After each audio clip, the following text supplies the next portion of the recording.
Morning everyone, happy Friday. Welcome to another Maker Mornings with Meg video. I am excited to show you a new set of projects today. So these are going to be the 4 projects that I share in my March tutorial, or March, we're in April. Where did the time go? In my April tutorials. So if you place an order during the month of April, you'll get these 4 project tutorials in a PDF that you can print and have at home and refer to whenever you want.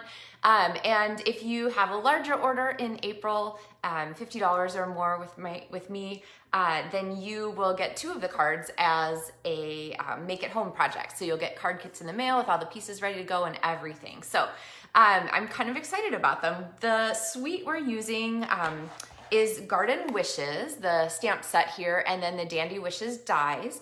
And we're going to look at some ombre, we're going to look at some paper piecing today, we're going to look at some fun folds also today, and we are going to look at some blending brush techniques. So this is a really great stamp set with lots of different possibilities for it. So I'm going to show you the first one all the way through today, step by step, and then I will show you just little sneak peeks of the other 3, and I'll show those later in April. But good morning, Carol and Sue and Trish and Tanya and Krista. So good to see you guys.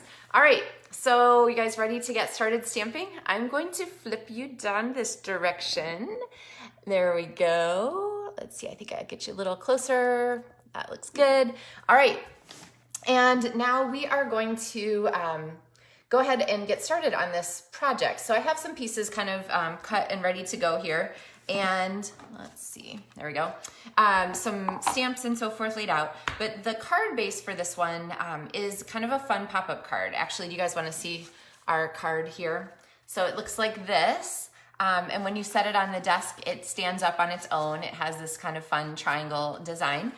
So we're going to go ahead and get started on the card base. And then I'm going to show you some tips on doing paper piecing, including some ideas on die cutting and how to make that a little smoother for you. So let's grab these pieces here. And I'm starting with 2 pieces of mint macaron cardstock. So these are cut to 4 1/4 inches by 11 and 4 inches, or 4 inches by 5 1/4 inches. So it's just sort of a little bit smaller than the regular size here. That's the 1/4 inch inset, so it would fit on here like so.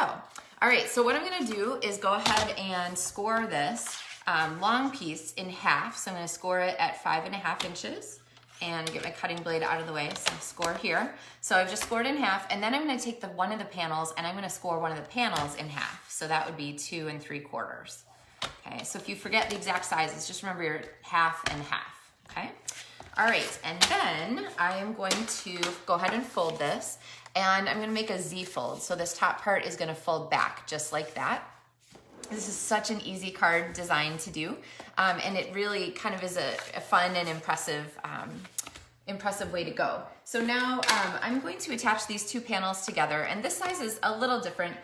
Most of the time when people make this card, they make this panel just a 1/4 sheet, but I really like the way it goes with the border. It's sort of a color on color border. So I got my Seal Plus out, but I just remembered, actually, I'm gonna use my Stampin' Dimensionals.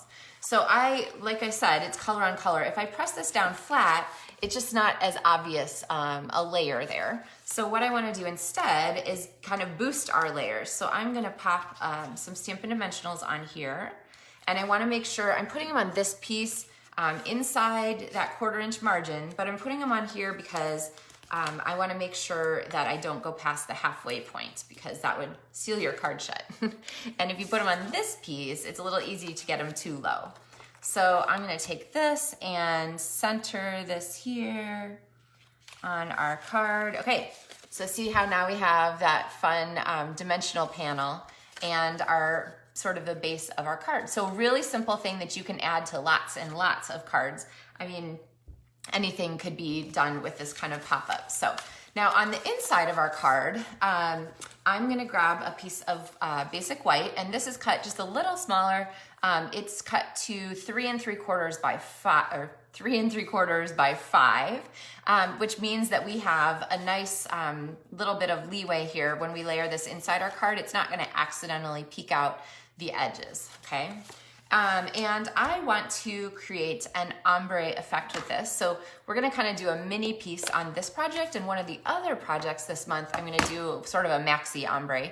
But I have my blending brush and my Bumblebee ink, and blending brushes are not available for order right now, but I'm not worried about that. I know you guys have them on your wish list. If you have them already, of course, you'll be set to go on this. If you don't have them yet, you're waiting to order them when they come back sort of probably the second week in April maybe, then I know that you'll have them then. So you'll have this technique stored up and ready to go. All right, so when I do blending brush on cardstock direct, I do wipe on my pad and then swirl, swirl on my project. Wipe, swirl, swirl. Wipe, swirl, swirl. And as I'm swirling, wipe, swirl, swirl, you'll notice that I always start at the bottom, and as I swirl, I go up towards the other end of my ombre paper. So wipe, swirl, swirl, wipe, swirl, swirl, wipe, swirl, swirl. Okay, and I want to keep the bottom here dark, and I want it to ease up into not dark as it gets toward the top. Ease up into that lighter tone. So if I feel like I need to even out color, I can keep layering. It's hard to take color off, but you can always add more color to layer, okay? It doesn't make sense to really smash your blending brush into your ink pad. The ink pads are designed to give up their ink, and the ink is right at the surface, because you guys know with the Stampin' Up! Pads, when they're stored, you store them like this, which means the ink pad is upside down, which means the ink is already right at the surface of that pad and ready to jump onto your project, or onto your stamp or your blending brush or whatever. Okay, so that gives us kind of a cool ombre effect. And then this is going to layer inside our card. So let me kind of get this. Now, the next thing you need to know about this design is usually there's some kind of a stopper. So when you first make your card, you're gonna find that it doesn't really like go flat on its own, because it's there's so much tension in this extra Z fold in the cardstock. So you're gonna think, oh, I don't really need a stopper. My card stands up fine on its own, like this. But once you've mailed your card, or it's had a long time in an envelope like this, it's really gonna wanna stay flat. So what you need is an element in there to protect, or to make a stopping point, so that when this piece starts to slide, it can't slide flat, all right? So perfect for this project are these ladybug trinkets. These guys are going to retire at the end of June. So they'll be gone at the end of June, unless they go sooner because they sell out. So right now they're still available. And there's a couple project items on these 4 that you'll want to think about ordering sooner rather than later in case they go quickly. So the ladybug trinkets are one of them. And I'm gonna grab a glue dot and pop this on here, and we'll just make our card kind of stay there. So now you can kind of see that card is gonna stay in its open state, because that little ladybug stopper is going to set it up. Hi Pam, I'm glad you caught us. And hey Debbie. Okay, so here is the thing about this. Meg, how are you gonna mail this card? Because when you put this in the mail like this, it's gonna like totally ruin the front of your card, because it's gonna get smashed down. So here is my recommendation for that. I would consider taking an extra piece of tag board. So the back paper from Designer Series paper is a perfect weight. It doesn't really add to the weight of your card very much. Certainly not gonna push you over a limit on weight. But I would go ahead and cut a piece of this, and when I mailed it, I would mail it with that layer in here above the ladybug, and then you can go ahead and close your card and mail it safely so it doesn't get damaged. The other thing you could do is you could save a little piece of bubble wrap, and you could put a little piece of bubble wrap in there and to protect it, because once you put this ladybug on your card, you're gonna need to, unless you have really forgiving postal service employees that see your card, you're gonna need to put an extra stamp on this. And if you haven't seen before, let me grab them. They're really easy. The post office makes it super simple to do these extra stamps. So you can get this stamp that looks like this. They're called extra ounce stamps or additional ounce stamps. So it's a flat rate, just like regular forever stamps. And if you add your regular stamp and an additional ounce stamp, then you're covered for things that are extra dimensional, things that have a bump in them, like a ladybug trinket. So I just keep these on hand and then I throw one on. I think they're, I don't know, 10 or 12 cents or each or something like that. So it's not a deal breaker. Don't quote me on the price. I just know that I buy them in a sheet. Okay, so here's our card base, but you guys also want to see the tips for paper piecing. So we're going to make ourselves a background for our paper piecing.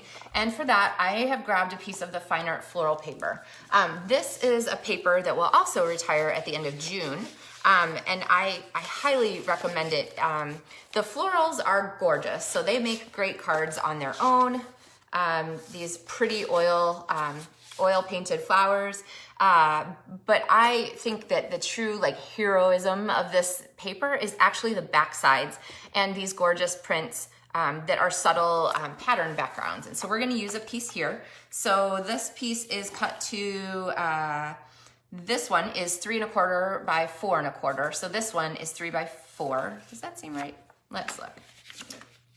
It's actually 3 by 3 3/4, so just a little smaller. But either way would work. So I'm gonna go ahead and layer this on to my background.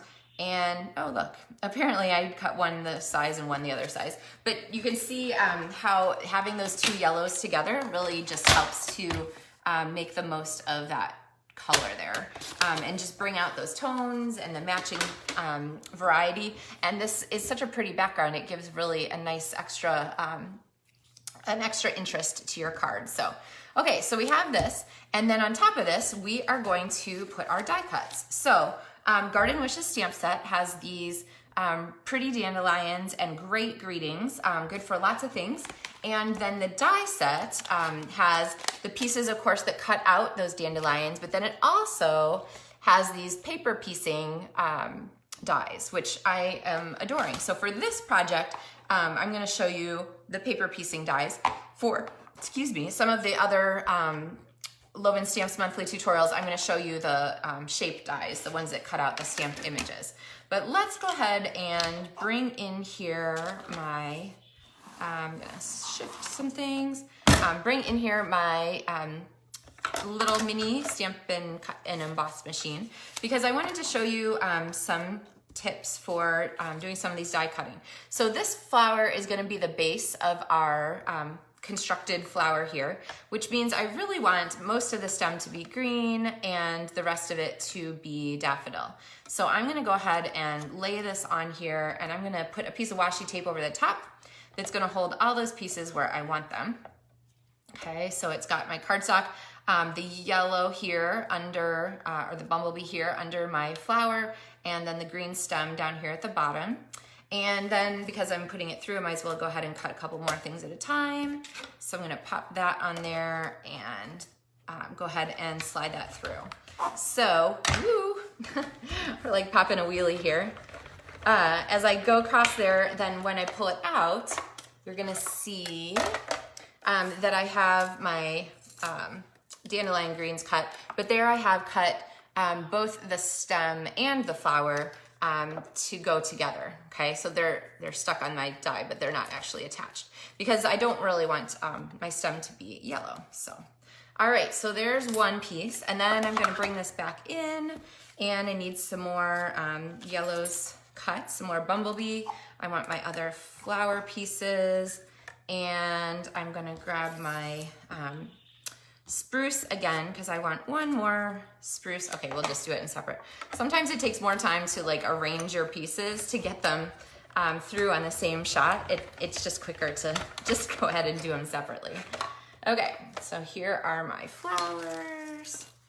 And then finally I have my last piece of spruce here. And I think I want 2 large leaves and one small leaf, and that will be perfect for us. So I like to have things in threes to give us a little bit more visual interest. So, all right. And then I always pop my dies back on my magnet so that I don't lose them. If you haven't seen me talk about the magnet before, it's just a cheap photo frame from the dollar store. And I just pop my dies on here when I have them in the middle of a project so they don't get, you know, filtered around and accidentally disappear with my scraps. So, although I feel like I've lost one already. Oh, there it is. Okay, is it gonna come out? There we go. The easiest way to get pieces out of your dies is just to drop them on your counter until they pop off. So, all right, so that gives us some pieces to work with here. So let's think about our flower and putting this together. So I'm going to use my multi-purpose liquid adhesive, and I'm going to bend the flower segments up just a little bit. So what I'm doing is I'm kind of pulling them between my finger and bending. I'm not just folding. I'm moving my finger across. So you see my thumb moving across that flower. So what it's doing is it's sort of curving those cardstock pieces so that we have a good, a nice curve to it. And I'm gonna actually trim with my snips here that little piece. And Gabriella, I'm glad you like it. Okay, so I'm gonna trim that and then, or not, trim, well yeah, I did trim. And then I'm gonna do the same thing here. So I'm really rubbing between my fingers, see my thumb is just running across the top, and it gives me a nice curve to those little petals rather than just sort of folding straight up. Although the middle one, I might do a little bit more folding straight up, okay? And then I'm just gonna start stacking. So with the multi-purpose liquid adhesive, I always say if you can see the glue, it is enough. And I'm not gonna worry too much about centering these exactly. Sometimes if you have them a little off center, it can kind of give a little bit more depth to your flower, kind of like it's dimensional, like a ball, right? And you're kind of looking at it from the side. So I actually really like it when it's not quite centered all the way. It kind of gives a little more motion to your card, so. All right, and then I'm gonna take our stem here and I'm going to pop it on here with a little bit of glue on the back. Okay, I always say if you can see it, but I couldn't see it. There we go. All right, and then let's see, I think I'm gonna put the stem down here. I'm actually gonna tuck it between the third and fourth flower layer so that it has a little bit of insert there in the piece. So, okay, so now this is gonna go here. I don't wanna mess too much. On our paper, and there is this sweet little bee here, and my favorite thing about the bee isn't actually the bee. My favorite thing about him is this little die here, which makes the little motion lines. So I have my bee, and I'm gonna grab my Memento black ink pad, and I'm gonna take this piece of basic white cardstock and go ahead and pop him on here. Oh, I think I could get a little darker. So I don't wanna push harder. I'm just gonna hold my stamp just a little longer. Can you kind of see the difference there? Sometimes pushing harder isn't the answer. Sometimes picking up a little more ink is, and then just giving it time to transfer to your paper is the answer, okay? Morning, Gian. Okay, so back to my blending brush. I'm gonna pick up just a teeny bit of ink and let's see, yep. I'm going to give my bee just a little bit of color there, and he just kind of got smeary. So let's try that again. Okay, so I'm going to stamp him, and maybe I'll let him dry for a moment. I must have just re-inked my Memento, so it's particularly wet. And then I'm gonna take my thing here with my platform, and I am going to add my die back. Let's see, I need my piece of washi tape. I just keep my washi tape popped, oh, you can't see, popped on the handle here so that I always have it to grab when I want it. It just makes it really convenient.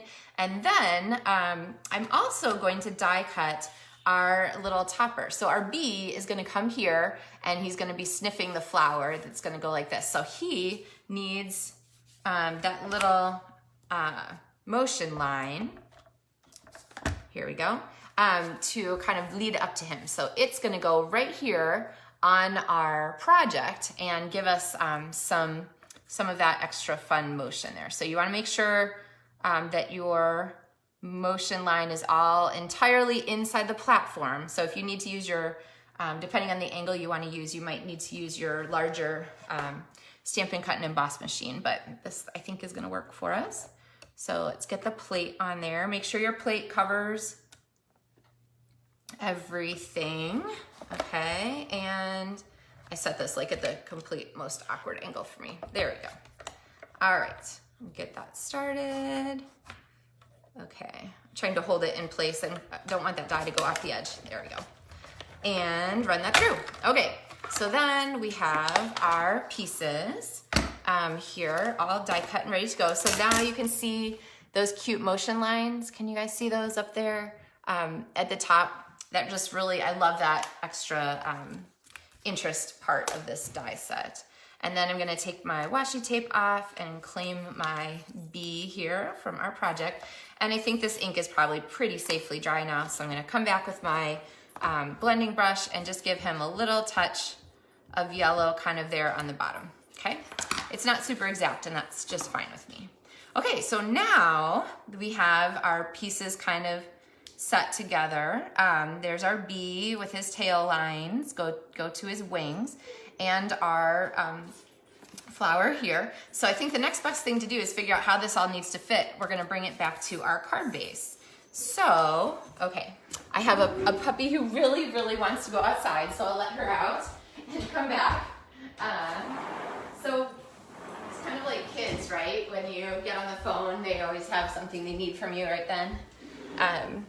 Okay, so I'm gonna go ahead and layer this on, and I'm gonna use some Stampin' Dimensionals again, which, I don't know, there's some kind of satisfaction from using the end of a Stampin' Dimensional sheet, isn't there? Like it's all completely cleared off. Kind of funny. All right, and then I'll pop some on the bottom and take the backings off of these. Hi, Rita. All right, so now our paper is gonna come here, and I'm going to edge it towards the top so that I have the same size border around these three sides, and then sort of this extra interest space down here at the bottom, okay? So now I'm going to go ahead and bring my paper back on. Hi, Barb, long time no see. I'm gonna bring this back on, and I'm gonna go ahead and put a dimensional under the bottom of my flower, because we already know that this card is thick enough that it's gonna have to end up in an envelope with some extra protection in it, so we talked about that. If you missed that part of the video, you might go back and listen to that again. And then I'm going to come back, maybe I should have put the glue on here beforehand, but I'm going to add some glue to the back of my stem and pop this down. Now, like I said about the green lid or the multi-purpose liquid adhesive, it always takes a second to grab. So I'm just gonna put my block on there so that it grabs us for a moment and stays where I want it. And then our little bee here is going to get a dimensional of the mini size. Super convenient to have these little mini ones for little things. You don't have to always be cutting your larger things. And those motion lines are gonna go right to our little bee there, okay? Now, I haven't trimmed the bottom of our stem yet because we are going to use some of this. So I'm gonna trim it up just a little bit, and I'm gonna give it a sharp angle so that it looks sort of like it was supposed to be that way. The bottom of the actual die has a rounded edge, but it's really hard to trim that and make it look nice. So an angle, kind of like on ribbon, is also a good choice. Now we need to bring in our leaves, and a note about the dandelion leaves, okay? In most plants, the leaves are shaped so that they kind of come like to a point at the end, right? So you would think that up is like this, but dandelions have leaves that point the other direction. So I feel like I should whip out some botany text. So maybe by the next time I do a dandelion video, I'll have some botany information for you. But you can always look at the stamp art if you can't remember and you think, oh wait, Meg told me something weird about the leaves. What was it? Just look at the case, because it'll show you that the triangles kind of are shaped like little pine trees. So on the dandelions, your leaves go the opposite direction than you're used to seeing, okay? So I'm gonna put one here and it's gonna match up there at the bottom. And I'm gonna put one here, but it's so weird to have it be on this side of the flower and point this way. So I'm gonna flip it over so that it points the other direction. Now, I could do it like this, but I feel like that's a little bit too, I know you can't see because my thumb's in the way.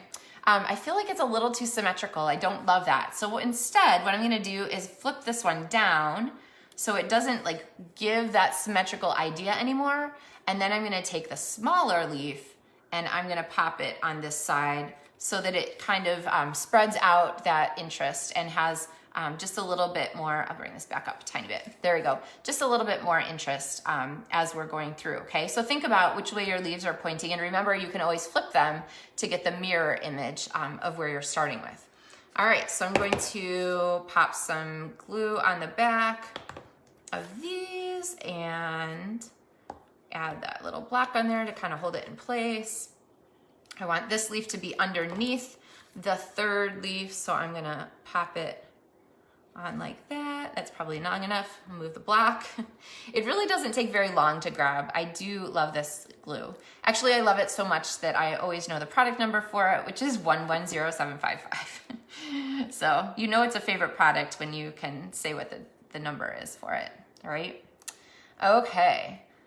All right, Trish, I'm glad you like it. Yeah, these dandelions are pretty sweet, and it's nice and sunny here today, so that always makes for a fun, springy, summery kind of card. Okay, but we need a greeting on here. And like I said, the greetings for this stamp set are outstanding. Some really useful things. Wishing you all the best goes for lots of purposes. A great thank you, your acts of kindness are like a breath of fresh air, which goes perfectly with this stamp set and sort of the air and the little dandelion springs, which we're gonna use on some of my other projects for this. And then made with love for a true friend. Plus you have from all of us, and you have hello. So I want, I could put hello on here, but I really feel like it's not strong enough on its own. It's gonna get lost. So what I'm gonna do is hello from all of us. So I have both of those mounted here on my brick. On my block, and I'm gonna bring back my Whisper White piece here. And I don't actually, oh, they're not even the right direction. One's upside down and one's right side up, but that doesn't matter. Oh, okay, I pushed a little too hard. The text on this stamp, I'll show you, is really, really fine. So you wanna be careful you don't put too much pressure on it. The Stampin' Up! Stamps are super high quality, as you guys all know. So you don't have to match them. You just need to go ahead and hold it for a second to make sure that that ink has a chance to transfer. And you can see how much better that looked on this one. Here, I'll turn it this way for you. Than the one that I mashed a little bit too hard, okay? So I'm gonna take this and trim these greetings here. And I'm going to cut once across the top and then once across the bottom, okay? And I'll do that for both of these. I find that it's much easier to get a nice straight line when I do like cut a strip first, and then I take that strip and clip the ends of it. If I try and take something and cut one side and then another side and then another side, they always end up crooked. So I really like this strategy. Cut a strip first and then trim the ends. And I'm gonna give the hello a little extra space so that it doesn't get lost visually. And then these are going to go on our card. And I'm gonna grab the edge of a piece of Stampin' Dimensional, and I'm gonna cut one piece for the hello and one a little longer for our other. So remember, don't throw away the edges of your dimensionals. They are like gold. They're super handy for lots of things. So I'm gonna pop these on here, and then I am going to go ahead and turn this over and add this to our greeting. So from all of us, hello. Okay, and I'll kind of group those together so they look like they're intended together, like they are, and then part of the message all at once. So that is our pop-up fun fold card, so this easel card for the month of April, the number 1 of my 4 tutorials. So that's our first one, and let me just give you the quick showcase of our others. And if you're not sure what I'm talking about, there's a link in the video description for all of the supplies for this month's projects, as well as a link to the LovenStamps card kits to go and monthly tutorials information so that you can learn about how to get these yourself. So this is card number 1, our pop-up, and there we go. Card number 2 is also a fun fold, and it features that fine art paper again. And I'm gonna teach you a little bit about how to make the coloring on these dandelions beautiful. But this is gonna be our fun fold here, sort of like a gatefold. Then I have a true full ombre card. Oh my gosh, I forgot an embellishment. Okay, well, I'll show you the embellishment in 1 second. But this ombre card here, and we're gonna talk more about doing ombre backgrounds and monochromatic stamping. And then our last card features those cards in envelopes, which I've shown a couple times in our Maker Mornings with Meg videos, but we're gonna talk a little bit about highlighting with blending brushes and how to make those be really outstanding. So those projects are all coming up in April, but let me bring back here, because I forgot one of my retiring elements. So this actually is going to be retiring from the annual catalog. So if you are interested in getting this for these projects, you'll need to have the Champagne Mist Shimmer paint. And I showed it the other day. The Frost White is not retiring, so if you miss out on it, you'll still be able to do Frost White. But the Champagne is so pretty with the colorway that we're using for cards this month, and the bronze trinkets, et cetera, et cetera. So I'm gonna shake this up. There's a little ball in there. You can see it or hear it. I wanna make sure it's mixed, and then I love the way this highlights. So you can use it on flowers, you can use it on raindrops, you can use it on all kinds of stuff. I'm gonna grab my water painter, make sure I'm testing to see how much water is on the end of my brush. It's a pretty good amount. I'm gonna hold for just a couple seconds to make a little bit more water at the end, because what I don't want is my paint to like go onto a dry brush, because that can lead to like your paint drying and messing up your water painter. So I'm just gonna go in the lid, grab a little tip of this, and add some shimmer to my bee wings. And I'm gonna take this back on my scratch paper, and that's all I need to do to wash the shimmer paint out. So it doesn't take a lot. That shimmer paint will last you a long time. And then, can you guys see the shimmer now on those little bee wings? So fun. So a really simple accent, but it really is a nice addition to the front of your card. You could probably paint some on the paper piecing too, but I didn't. And then we have our ombre inside. So lots of really great ideas for you for today. And I hope that you guys all are looking forward to a wonderful weekend. Sorry, get you set. Looking forward to a wonderful weekend, and that you might have some time to do some crafting. So the other thing that this kind of easel design is great for is table place card holders. So if you happen to be getting together with people who are inside your bubble for Easter this weekend, you could make some little place card holders and go ahead and have those out for people with some kind of spring design on them, like this one or something else. But really just a fun way to put your crafting supplies to work and share them with some people who are part of your life. So anyway, thank you guys so much for watching on this Friday morning. It is terrific to get together with you guys, and I will be back on Monday with another Maker Morning with Meg project. And I wish you guys all the best. Have a wonderful Easter weekend, and I look forward to seeing you guys again on Monday. So happy stamping. Thanks for watching, guys.